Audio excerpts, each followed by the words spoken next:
This is your home for St. Cloud State hockey, keeping you up to date on the NCHC. One-timer coming, they score! Ripped in! A bomb from Permix! Women's WCHA. So Dana Rasmussen fires and she scores! Dana Rasmussen for the Huskies alongside The National Hockey League. Dwayne Kaprizov in for a chance to win it! He scores! Kirill, the thrill is for real! Welcome to the NHL, a game winner! And everything from the state of hockey. St. Cloud Cathedral is now 42.6 seconds away from wrapping up the school's first ever title. Welcome to the Huskies Warming House Podcast Den.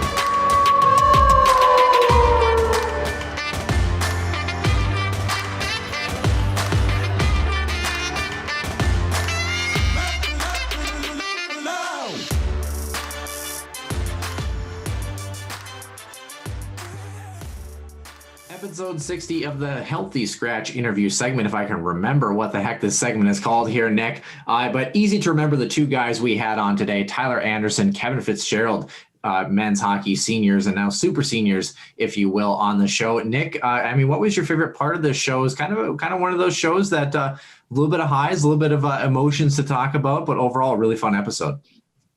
It really was. I don't know if there's a specific part that I really like. You're talking about two very stand-up guys off the ice and obviously really good hockey players when they're on the ice too. So it's always a treat to talk to people like this. And, what I think I really like about what we do know is that, it's more informal. And I think, for guys that are on, a team setting like this, they get to relax, they get to have fun with it. And I think, just kind of showing them a little bit of a side of who they are as people, I think is what I really like about it. And I think the fans will enjoy this as well. Yeah, I definitely agree. Won't keep you waiting. Episode number 60, Healthy Scratch interview segment.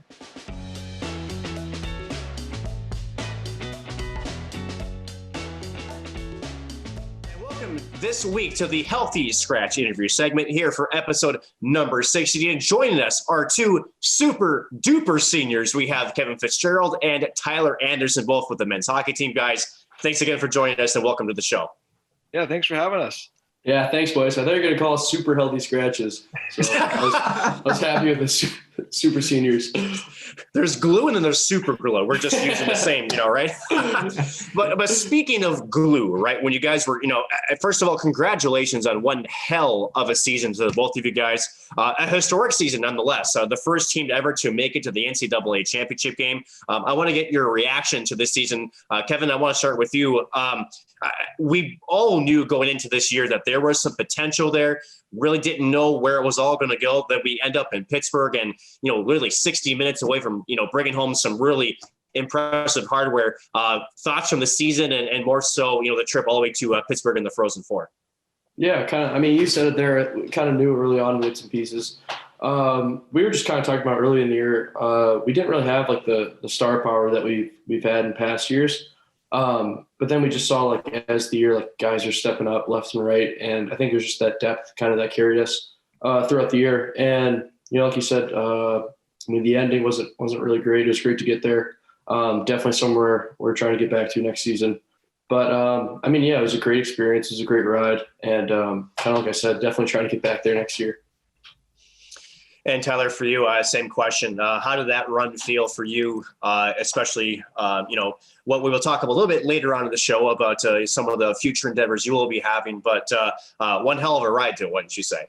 Yeah, it was definitely probably the coolest experience of my life just to be a part of this team. This team was so special, and we got an idea of that so early on.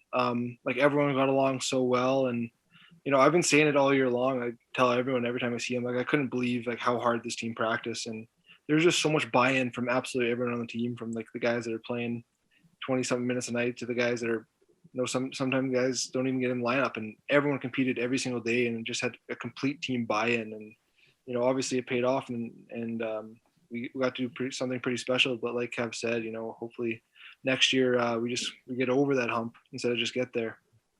Yeah, speaking of next year, you guys are in the off season for a little bit, finally getting a chance to take a deep breath after I'd say a long year related to not only playing hockey, but maybe not seeing family, that sort of thing. I believe both of you are back home in your respective places. Kevin, we'll start with you. When did you get home and what have you been up to lately? Yeah, I got home yesterday. Head's kind of spinning. I've been kind of a lot of places right after the season, kind of hung around St. Cloud just with the guys for a couple weeks, then went over to my girlfriend's house in South Dakota, and then went back for graduation this past weekend. So yeah, just got home yesterday. So just starting to like the summer training process again. And yeah, but it's good to be home, good to see my family and kind of relax a little bit. Yeah, hanging out in the great state of Illinois. Tyler, moving over to you. For those who don't know, pre-show, Tyler was a little bit late to the party. Would you like to let us know why you were late, Tyler, and what you've been up to since you've been home?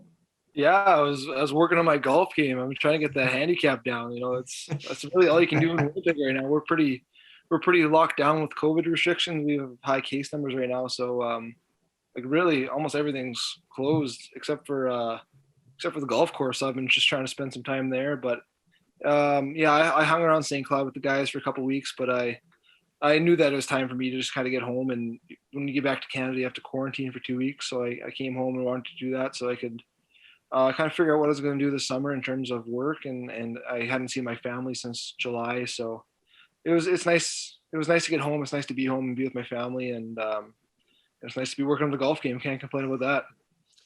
I kind of want to build off this, guys, because, first of all, again, we talk about the pandemic and you talk about the incredible season it was on the ice for you guys. But I think what we haven't really heard, we've talked about this with Dave Shayak, we've talked about it with Brett Larson, we really haven't heard from you guys, just how difficult it really was, at least from our perspective. It must have been for you guys for what you had to do as far as sacrificial things to be able to play hockey essentially week in and week out. And I think that's a sacrifice that not all of us are really don't know how really hard that was. So Kevin, I want to start with you, starting even, prior to December when you guys were heading toward the Omaha pod and all the way through your trip to Pittsburgh. Can you try to give fans a little bit of an idea of what your schedule was like, and even more so what you just were allowed really to do that maybe some more folks that weren't involved in athletics could do?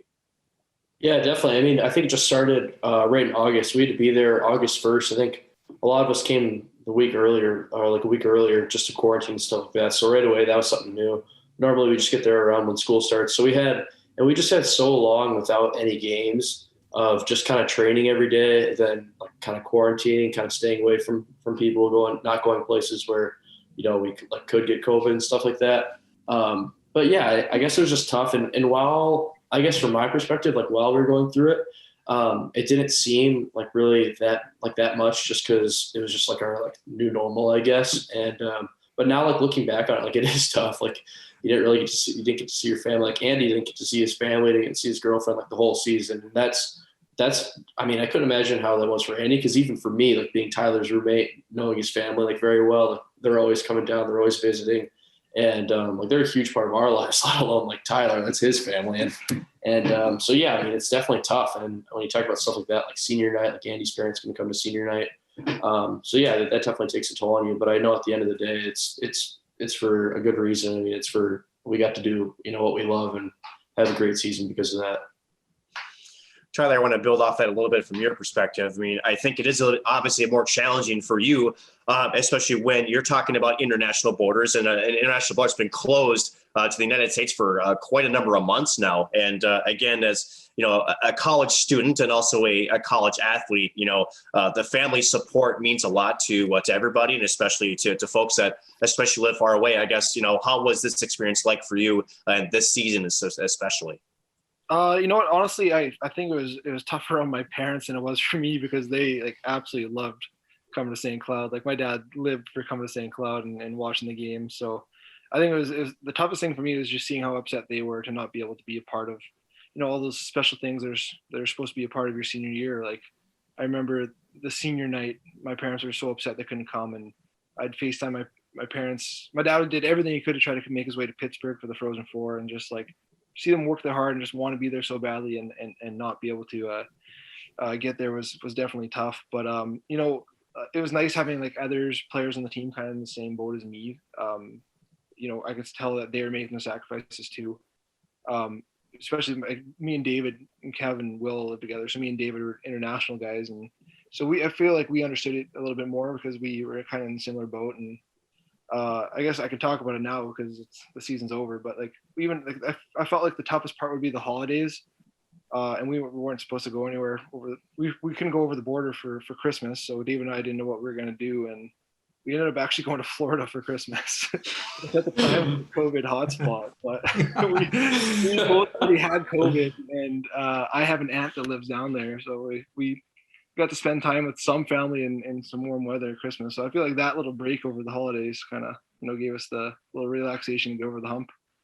Speaking of family, there was something about this group, and I don't think a lot of people realized it. They didn't even have you pegged maybe in the top 25 in the NCAA entering the season, but there was something that really stuck through as a trending theme as you guys continued to grow and build this year. And it really kind of culminated actually the day before Easton Brodzinski got injured when he was interviewed during one of the regional games, and essentially talked about how close-knit this team and this group was. Tyler, I want to start with you. Did you guys know from the beginning that this group kind of had that X factor or that extra little boost or camaraderie to bring you guys to the first national championship game in 92 years of St. Cloud State history? Or was it just a process that you guys kind of built on each and every day? I'd say it's definitely a bit of both. You obviously can't just look at the end picture and just expect it to happen. For us to get where we did go, we needed to build on it every single day. But I think we knew early on that it was a special group. We had complete buy-in early. Everyone was there working hard, and we didn't honestly, I've never been on a team that didn't have any outcasts at all. Everyone was together. Everyone loved each other. Everyone loved what everyone brought to the table. And in that sense, it was the most special team I've ever been on. And the thing that I think is just so crazy is I was on some amazing teams. This was probably not the best hockey team I've been on, or the best, most skilled team I've been on, but this was the best hockey team I've ever been a part of. So just to see that complete buy-in and the family atmosphere and working towards it every single day, just to see how important that is and how it pays off was something super cool for me.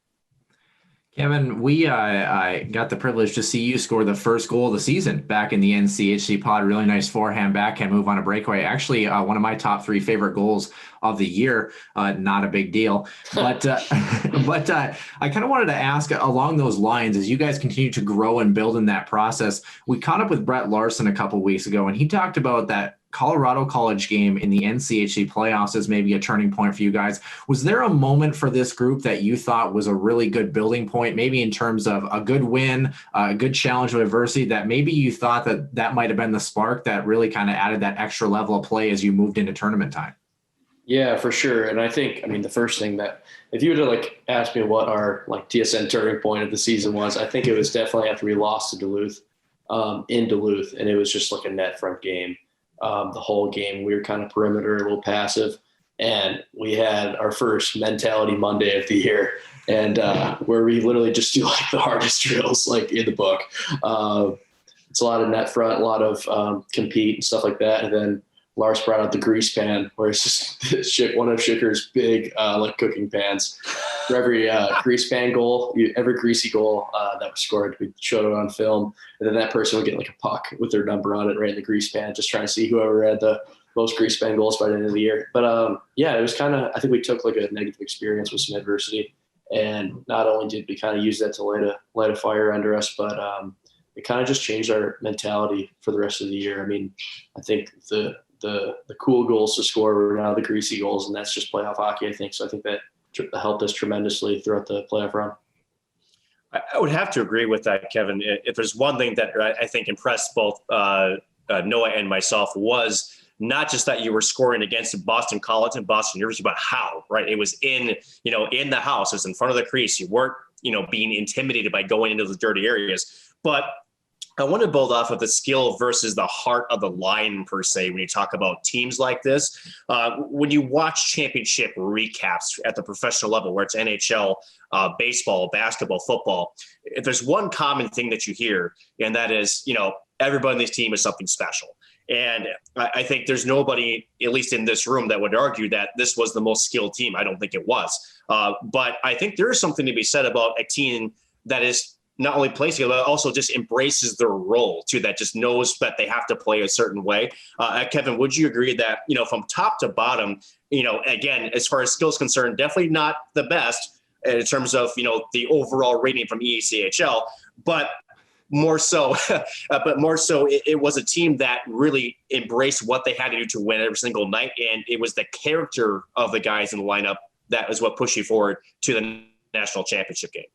Oh yeah, I totally agree. And I think just with you saying that kind of just makes me think of Will Hammer, and kind of look at the emergence of him throughout our playoff run. Not a flashy player by any means, but just kind of a heart and soul guy. And, he just does all the little things right. And I think that once that, and I even saw during our run, kind of him getting more attention, nationally and stuff, which he definitely deserves. He's a great player, great teammate.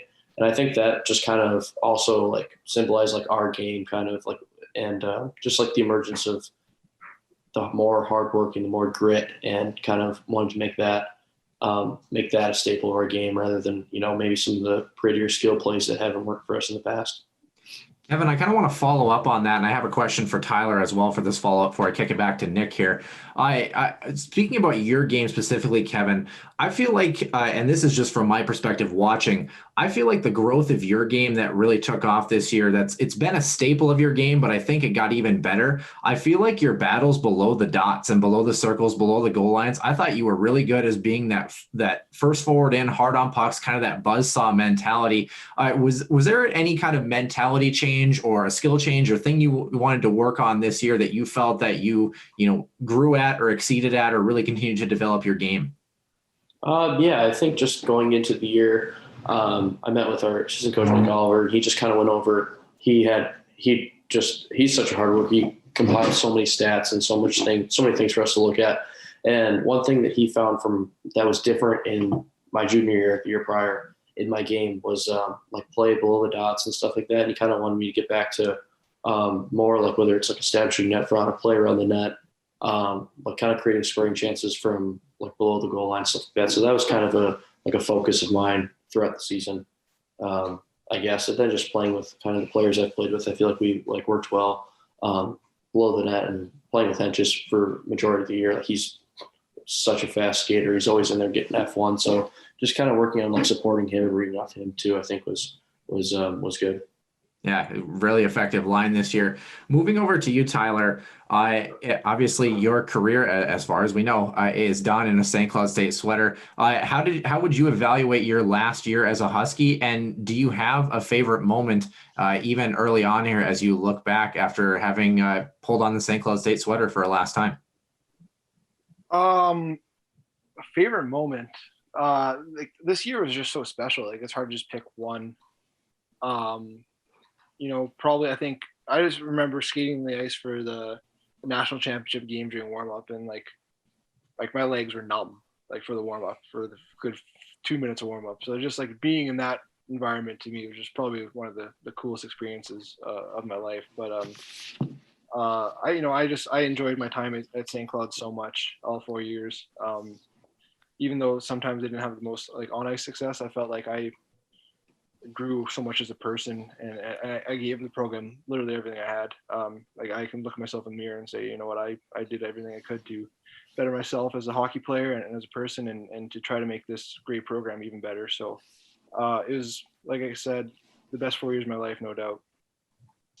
I kind of want to build on that a little bit here, guys, because, again, we called you the super duper seniors as we came back, but, we have it in contrast, right? Tyler announcing you will not be returning to St. Cloud. Kevin, you said you would be returning to St. Cloud, and that kind of started a little bit, not too far after the season, that we started to hear rumblings that there would be some of that group of seniors that would be returning.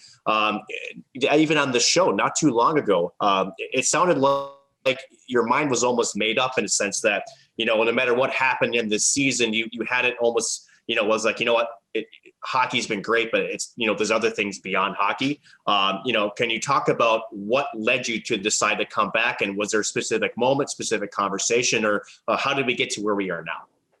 Yeah, I mean, I think just like the accumulation of the year, and I guess when we talked last about it, I hadn't really thought too much about it.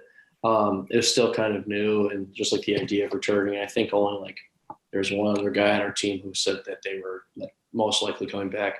But then just kind of as the year goes on and stuff like that, and then definitely the way the season ended definitely played a part in that. And just kind of after that, just thinking like if this was like my last like game at St. Cloud, stuff like that, how would I feel about that? And I just like, I didn't think that I could leave like on those terms, I guess. And just knowing that like what's one more year playing versus 1 year of working, Lars said to me, when you look back, it was kind of funny because I wasn't expecting this, because when you look back at 20 years, I don't think you're going to say to yourself, man, I'm glad I did that extra year of accounting. So, but yeah, just talking to him and talking to a lot of the alumni. Jimmy Schultz called me and he's like I would give everything to come back for one more year. And that's a guy who's playing like professional hockey and had an unbelievable career. So yeah, just talking to him and guys like Judd, I just knew that like this is it. It wasn't a bad option either way. Like I didn't have a bad option, but this is definitely the better option. You're also only young once, unlike I am, so I'm not young anymore. So, but on the flip side, Tyler, you have decided to move on, but it kind of in a, we would obviously love if everybody came back, right? Because again, this is such a special group, but again, everybody has their own decisions to make. Everybody has a different path forward. And Tyler, I think there is actually some very exciting news potentially in your horizon. So for a two-part question, first of all, how was the decision to leave St. Cloud, or maybe better was not exercise an extra year of eligibility? And two, what is next for you on the horizon as you go into the professional world? Obviously it was a difficult decision because I love my time in St. Cloud so much. But I just I knew that, we have two young D coming in that are very good and they're ready to play. And I knew that like my role would probably be similar, if not less. And as far as schooling, there isn't much school I could take there at St. Cloud. If they had a medical school program, I would have applied and perhaps tried to come practice with the guys and go to school there. But obviously there isn't. And as for the second part of the question, I've applied into medical school back in Canada, so I'll be finding out this week if I get into medical school or not. So if I get into medical school, I think that's the right option for me. It's a good program to get into, and I'm ready to get that started. And if I don't get accepted this year, then I'll try to maybe play somewhere else one more year and apply again for the following year. So I guess we'll kind of start figuring that out this week. Yeah, I'm not worried, Tyler. I think you'll get in. I have high hopes for you. The one thing that in terms of high hopes, and I'm not going to release the name of the Twitter handle, but you two fellas were up with a little bit of shenanigans with the show in the middle of the season. Maybe preface it, Kevin, you kind of dole up the story pretty good. It was after a particular road trip, and you guys decided to have a little bit of fun here. I have the messages pulled up here. We can run through a couple of them. But Kevin, let's hear some mentality for what you had planned for us in the middle of the year. I have no idea what you're talking about. I'm just kidding. Your cousin Devin? Hey, oh God. This actually started 4 years ago with I made this account and I would just message guys on the team and just like mess with them, be like a super fan. And I can't remember who it was, but I messaged with them. Can you believe this guy? Like, this guy won't quit. And like I would do stuff like I remember one time for like Hockey Day Minnesota, we would like tweet at FSN and like the picture of us got on like it was FSN when they were broadcasting, just like stupid stuff. So me and Andy were busing back from I think it was Miami. Long bus ride. Yeah, this is how bored we were. We were sitting here and I was like, hey, I'm gonna message these guys and just be the biggest super fan, like just be such a creep and see what they say and like just try to like be like, oh, who is this guy? But they figured out it was me pretty soon. Didn't take very long. Yeah, a little bit of insight for the show. I mean, we get people that message us. Some people will kind of say, hey, I got the statistic for you. That's kind of crazy. Or, hey, do you know so-and-so? I've had people who have had like job opportunities, things that have been thrown out.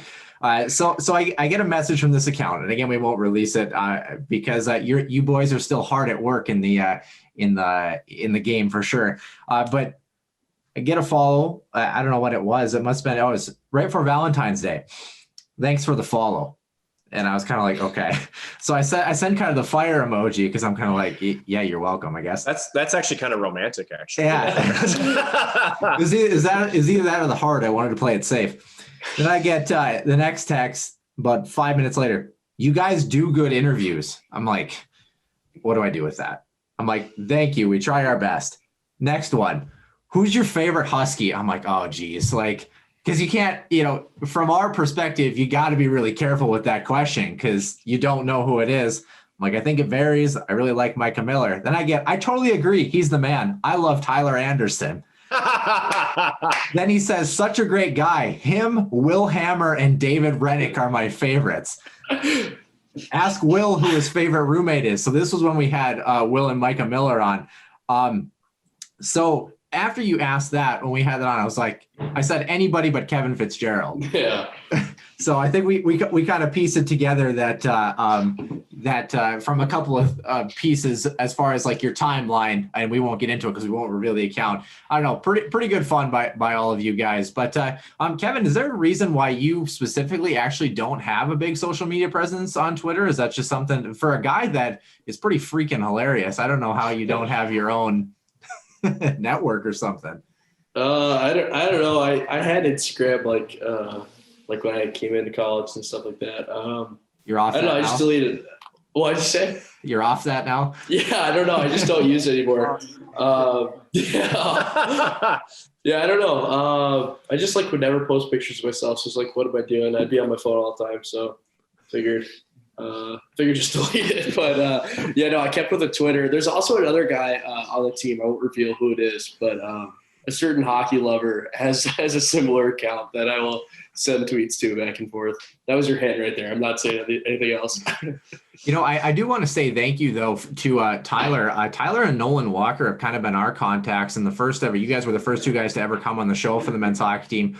And I got to say, Nick, I think it's fair to say for both of us, thank you so much for what you've done, being able to coordinate kind of our in with the men's hockey guys, setting us up, with Jimmy Schultz and Jack and Sean, having them come on. I know it's kind of a sappy little thank you, but I mean, to be honest, it means a lot to us for you to kind of be that liaison. So for all of you who have listened and loved our interviews as far as the men's hockey team is concerned, Tyler's kind of been the guy that's helped coordinate us. So Tyler, are you gonna miss relishing in the role of being our go-to contact? Do we still text you and hit you up just in case, or what's the deal?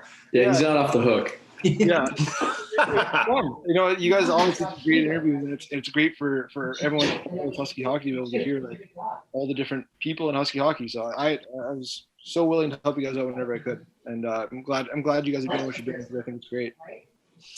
I want to go. Speaking of sappy, I'm gonna turn the flames down a little bit. Just because I actually do want to go back to the national championship game. I just want to get a couple thoughts from each one of you. Obviously a tough game. And we said this, both myself and Noah, that you got to tip your cap to a very, very good UMass team. Greg Carville, though, post-game said it himself. It starts with culture. It starts with people. And I do think this Huskies squad, this Huskies team, not just this year, but going even back years past, there's already a culture here that's very, very clear. And for Massachusetts credit, they were in the position just a couple of years ago that you guys were in, that you got to the big dance, the big game, couldn't quite pull it off. Kevin, you almost did mention this a little bit in your reasoning to return, is that there's a little bit of that salt still on the tongue that you're itching to get back. I guess, how did it feel when that final horn buzzed, when the season was done, wasn't quite, then you look for, how did that feel to be in that position? I don't know. Like you said, just such a tough game. And looking back at it now, it was obviously like a great season and stuff like that, but just the way it ends, it doesn't feel right. And even saying it was a great season is kind of hard, I guess. But yeah, like you said, I think that just is an extra motivation. And I was just thinking like how great it would be to come back and, get it done, be the first Huskies team to, win the national championship. And that was a huge part in why I decided to come back. And then also just like the team we have and my teammates. And I just thought like, what's one more year with some of my best buddies at St. Cloud State. Tyler, and I want to follow up with you. I think it's clear. I know we've talked to you previously. Your decision to go to med school, I think, has not necessarily been charted in stone, but it was one that you've been, trying to go for. When that final horn buzzed for you, and it was, I think, clear in your mind, this was going to be the last time you'd ever put on a Husky sweater. Again, how does that feel? How does that emotion hit for you? That was heartbreaking for me. I couldn't accept it for the longest time. Like, you never actually think it's going to be the last time wearing the jersey. And I really wanted the last time I wore that jersey to be a national championship. So that was tough, but it just wasn't our night. I thought we came out well. We played well when we hit the post early with VD with a shot, and they scored their first goal after we dominated a shift. So it was disappointing, but like you mentioned, Husky hockey does have a culture, and I've been saying it forever. I think it's the best culture in college hockey, so it's just a matter of time, and it's going to happen there. Yeah, I like that answer, Tyler. And we talked about a couple of things. We talked about one, I think if you guys, obviously if you play that game 10 more times, I don't think it ends up the way that it was. I thought you guys were two evenly matched groups. And the other thing I think that you boys can both take pride in is, and we mentioned it a little bit earlier, you guys did something that in 92 years of St. Cloud State Huskies hockey, no other team has ever done, and that's make a national championship game. So that, it's another great building block for this program. But we're going to get out of the sad stuff in just a second here. I just wanted to ask one more follow-up thing about that. Brett Larson talked about actually the event, the family event that was actually after that game, where it was kind of a silent event, and then people started to open up a little bit. I don't know, were you guys present for that little event there? And was it a little bit of a kind of a warming fire after kind of a game like that? Yeah, definitely. My whole family was there. I think everyone on the team and a lot of guys' families were there. And it started off as like you're kind of giving everybody a hug, and it's just kind of like it's just like uncomfortable after that, I guess. But then, after a while, once like you kind of process the game and stuff like that, it starts to turn into just like more of a fun event. Everyone's family's there.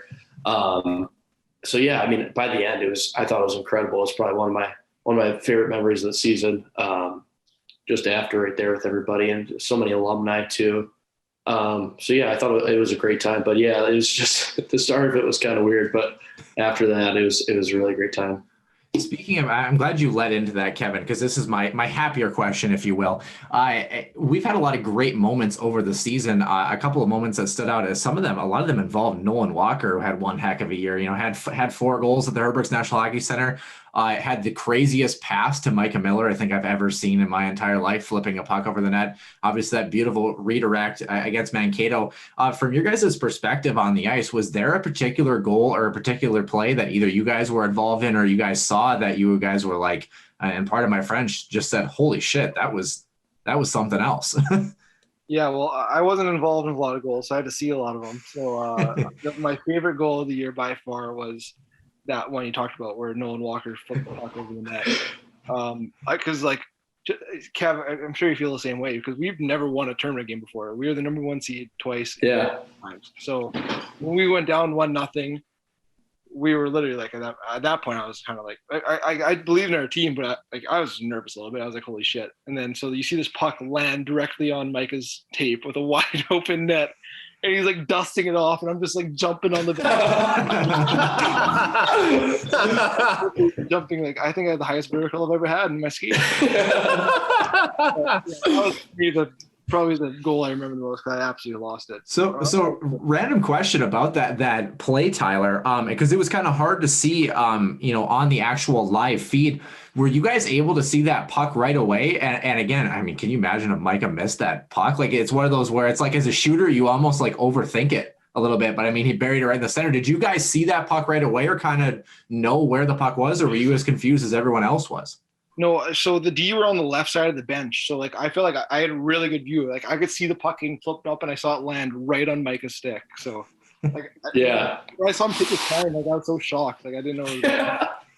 Yeah, it was actually the craziest thing because I feel like our whole bench like saw it happen, like saw the whole thing unfloat or the whole thing just like kind of develop. And I think the funniest thing was if you see Jake Hawks there, he's behind Micah and he's like yelling, but he's like trying not to like alert the defenseman. So he's like quietly like do it.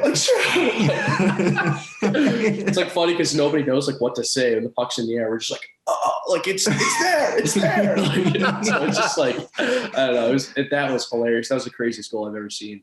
I have a follow-up question for that. The one thing too is like, it's funny that you mentioned that, Kevin, because like you have like the monikers, right? Like feet or like one on or like things that you can yell to like players. What do you yell when the puck's on a guy's stick? Like, you have it. Do it.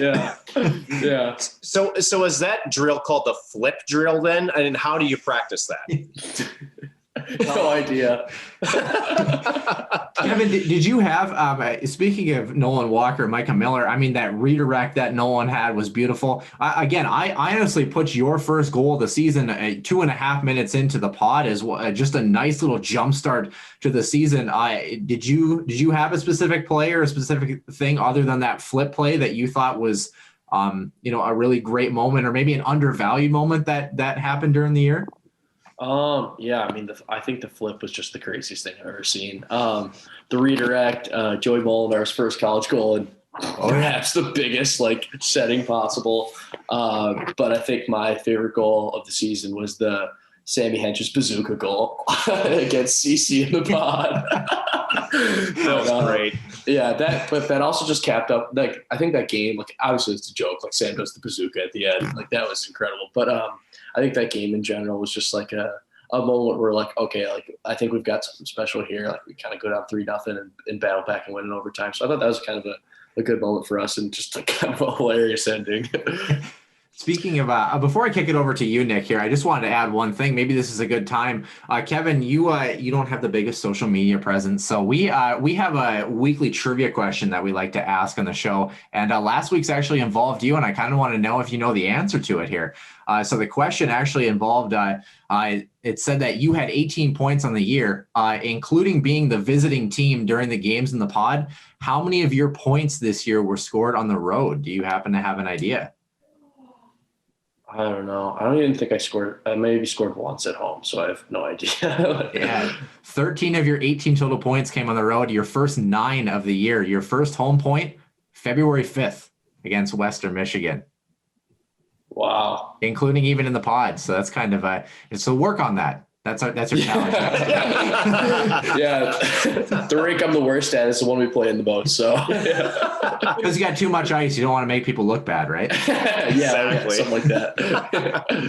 It's almost a perfect transition, Noah, actually, because I think as we look forward to next year, obviously we're hoping things are definitely, at least here in Minnesota, things are trending forward. Governor announcing that the mask mandate will end no later than July 1st. Essentially, all COVID restrictions will be done before then. And I think the biggest thing we want to take away from that is, when can we get Huskies fans back inside of Herb Brooks National Hockey Center? Because I think if there's the worst thing about this last year is you guys didn't really have a fan base to come and see an incredible hockey team. Kevin, I would imagine, I'll start with you first. Is that the biggest thing you're excited about going back next year, is to finally see the Herb full out, packed, rocking, ready to go for you guys? Oh yeah, I mean, not only that, but I think our schedule got released today, but just some of the teams we're playing too. I mean, it's gonna be incredible. I think we got Wisconsin, Minnesota, St. Thomas, teams like that. So not only the fans, but just kind of our competition too. I think it's gonna be really something special. And it's gonna be exciting. First time we played some of those teams in a while, but yeah, I think the fans is the biggest thing. Just like the energy we get from them, they're so loud. Yeah, there's nothing like playing in front of a packed Herb Brooks Arena. So that's definitely one of the things I'm most excited for this next season. And for you, Tyler, it's kind of the same question but flipped. But I guess since you will be moving on from St. Cloud, was it difficult in a final year to not play in front of fans? Did it take a little while to kind of maybe get over that emotion? Or I guess what was kind of your thoughts playing in front of a mostly empty house most of the night? For me personally, like in my game, I feel like I'm just like such an emotional player on the bench where I don't really feed off the fans a ton. I just feed off like the game and our team's energy. So I felt like in that part of my game was fine. But there was times where I'd be sitting on the bench and I'd just say like, all right, this is weird. Like in one game in particular, the first home game against Duluth at the Herb Brooks. That was the first game, I believe. Whatever the first game was at the Herb after Christmas it was so quiet in the building. I just remember thinking like, okay, this is so weird. But, you're like, who ordered this practice against the other team? it was great. Like it was like two like the best teams in the country just battling it out, duking it out, but it was just like quiet. So it was weird. And I think that the guys are super excited to hopefully have fans in next year. And I think the fans should be excited too, because that schedule's pretty awesome. Like we're playing some pretty cool teams, so it should be full. It should be exciting. And I think the team will be good again. So the one security guard in the building's going nuts after the national anthem. All of the Huskies. Yeah. His name was Paul Blart, if you hadn't known. So. I've only got a couple more questions for you guys here. And once again, thanks for joining us, fellas. Nick, you've been kind of ripping into Tyler on the, now that you're not a Husky, good luck with the next chapter. I'm looking at him over here and like, I know what it was like to finally end my career. And poor Tyler's just like, hey, aren't you excited for this next year that you're not coming back for? Like, but you've been pretty hard on him, but I do want to ask Tyler, do you have any plans as time moves forward, maybe even into next season, maybe coming down for a weekend series, maybe coming down, seeing the boys kind of hanging out, and I definitely get you back in the mix there as far as the off ice stuff?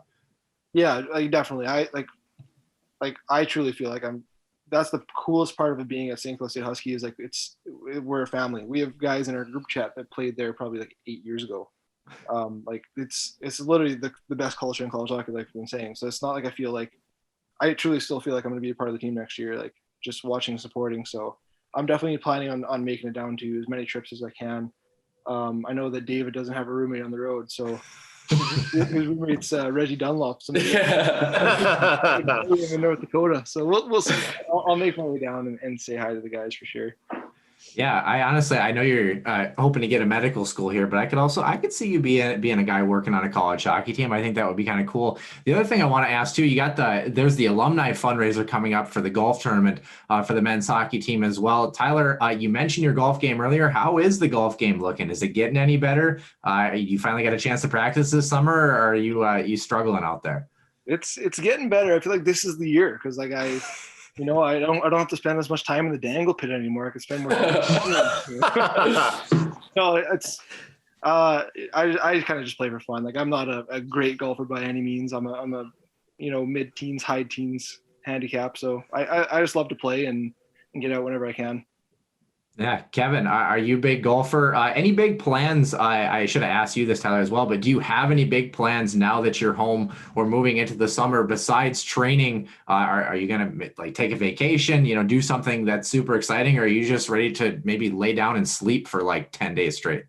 Yeah, that actually sounds very nice. How you said that. But Andy's a good golfer, by the way. Him, and oh gosh, this is the craziest golf group. Me, Andy, and David had a membership to Boulder Ridge last summer, and David calls the driver the striker and the putter the finisher, and he had never played golf before then. So it was like if you guys want good content, just follow David around with like his golf clubs. It was hilarious. But Andy's actually a good golfer. But yeah, I guess my plans for the summer. I think I'm going to Florida for a week with my girlfriend and her family. Then I'll be back in St. Cloud for 2 weeks. I think everyone's coming in for like a training camp.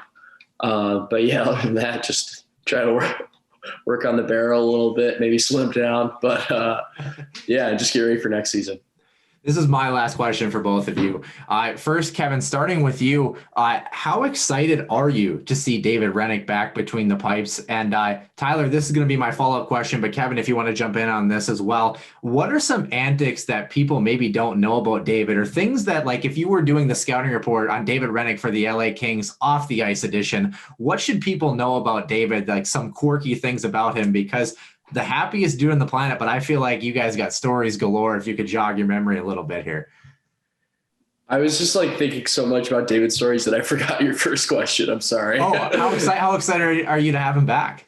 Oh yeah, so excited. I mean, David on the ice, like we all know what he brings. He's an incredible goalie, one of the best goalies in the country. Such a good teammate, such a hard worker too. I think a lot of people don't know, like, I mean, Davey's a goalie. He can't wear a letter. Hockey got to be pretty pissed, but he's definitely a huge leader on our team. Yeah, is he? Is it kind of weird to have a goaltender like him sometimes though? Where like I remember him like 2 minutes before warmups or before game time, like he's smiling, waving at the fans, saying hi to the kids. Like, is that a bit of an adjustment? Is he a little more serious on the ice, or is he pretty happy out there? He is. That's the one thing the fans don't understand is he is the most intense player on our team probably. Yeah. Come game time in the locker room, like I honestly don't think there's a player on the team that wants to win more than David.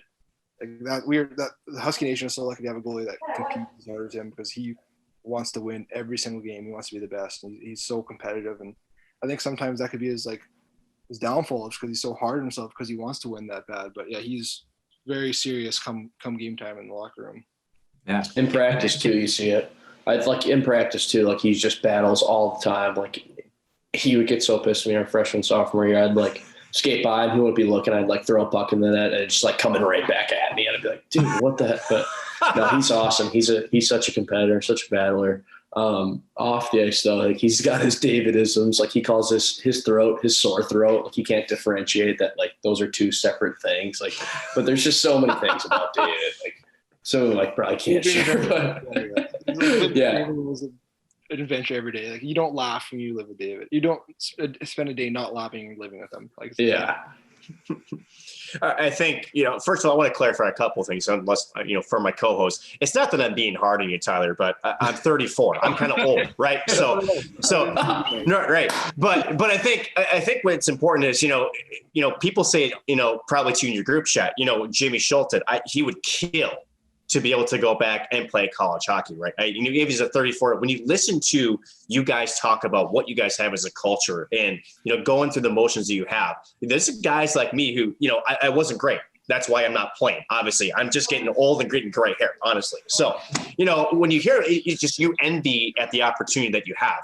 And I think, to throw it back to Kevin, that's part of the reason why you're coming back is, you have a great skilled team, but it's hard, to walk away from a game when you have so many good people around you from your teammates as well as the coaching staff. Yeah, definitely. And that's one thing I was thinking too, like talking to like my parents and stuff, like I'd be really sad to like leave my teammates in the situation, but our coaching staff as well. I feel like from being there and like being a senior this year, you get to know them like for a long time. And I feel like that would be another like big thing for me. Like, and that was even talking to like some guys on our team, like, oh, like, are we going to go play like minor pro, like in the coast or something? Or like, and then I just kept thinking like, I'm never going to play for a better coaching staff. I'm never going to play for a tighter team. Probably never play for a better team. Like, so I feel like my decision was kind of mapped out. And I feel like looking back on it now, I kind of knew it all along. Like even coming off the ice in that championship game, looking at the clock, and I just thought to myself, like, was that really like my last college shift? And so I feel like I kind of subconsciously knew it all along. It just took me a little while to kind of wake up and see what's going on. Evan, if it makes you feel any better, I actually didn't finish my last hockey game I ever played, but I won it. It was a national championship game, but the game ended. A guy came out of the penalty box with 30 seconds left and clocked a ref in the face, and they ended the game right then and there. Yeah, it was on ESPN. So feel a little better, Tyler. You too. You at least you finished the last game that you played. That's a great piece of that as well. But yeah, before I get over to Nick, like I said, I mean, boys, I think you and I would give anything to be, throw on the skates one more time. So pretty jealous of you guys and the heck of the season that you guys had. And then Tyler, to finish off with you, now, if you were to get in medical school, which I think you will get into medical school, is there a particular area of study or a speciality that you're eyeing, or right now just so kind of undecided? If you had a choice in medicine that you wanted to practice, is there anything in particular that you would hope to get into?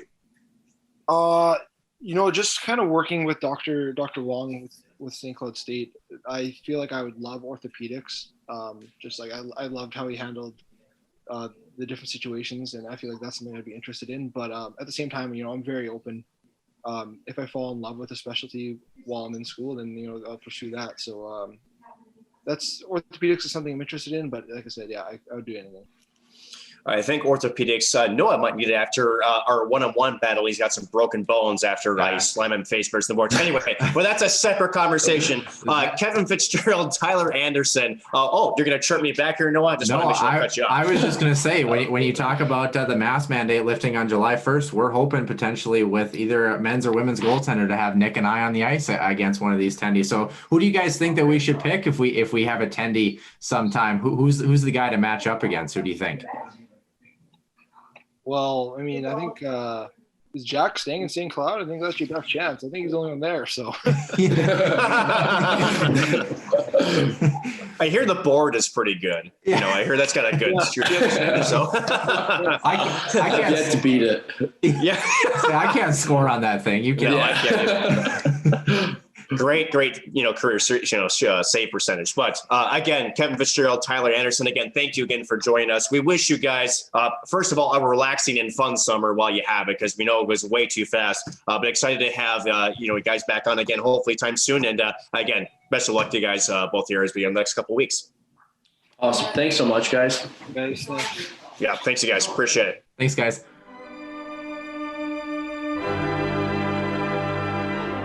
As always, a ton of fun to catch up with both those guys. Nick, wishing Tyler the best, hopefully moving on into medical school. And he's just been great. I know we touched on it in the show, but he's just been so great on the personal side and business side, if you will, for the podcast, helping coordinate us with some of the great guests that we've had on. He's just been a great source to help us out. So I couldn't be more proud of him and the career he's had at St. Cloud. And Kevin Fitzgerald, we get him back for one more season.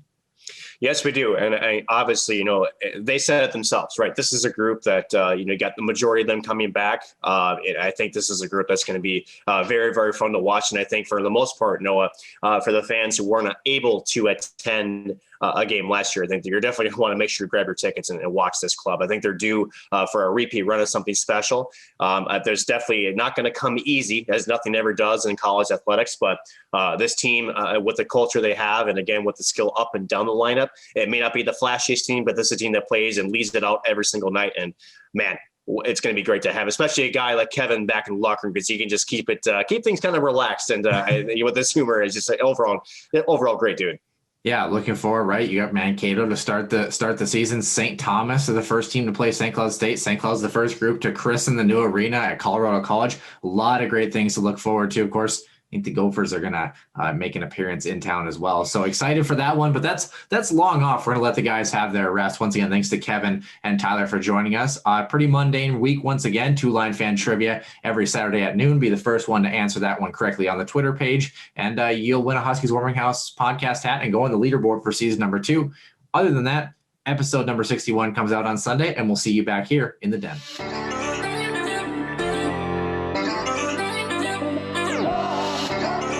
One-timer coming, they score! Ripped in!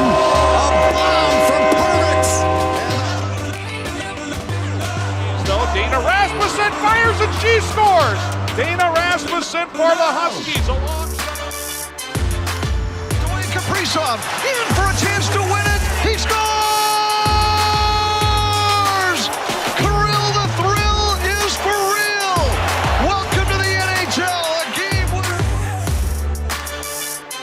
St. Cloud Cathedral is now 42.6 seconds away from wrapping up the school's first ever title.